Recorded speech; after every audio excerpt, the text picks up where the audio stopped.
Welcome back to another tutorial where you are going to learn how you can add list of figures in Word document.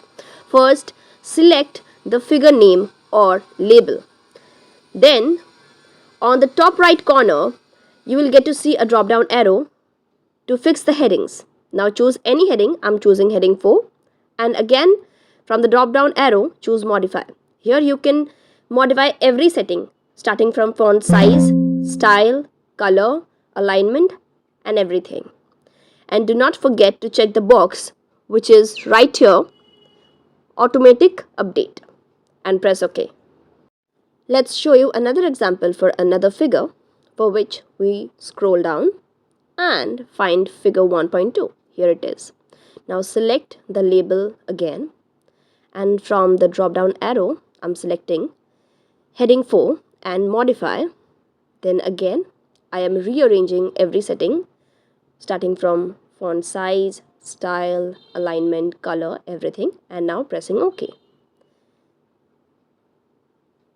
Yes, you can see that figure 1.2 is already updated. Now it's time for figure 1.3.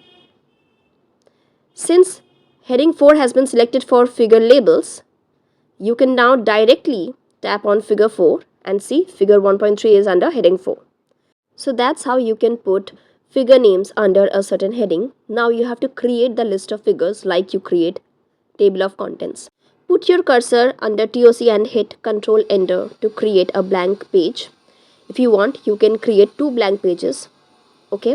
Now, here I have created an extra blank page for backup.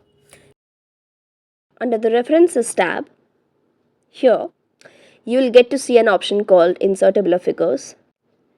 Now again click on Options, and here you have to select heading 4 and the table identifier will be F. Table identifier in this case is F because figures starts with the letter F, and that's how you create a list of figures in your project. Thanks for watching. I hope it was helpful. If you like this video, do give it a thumbs up and subscribe for more updates.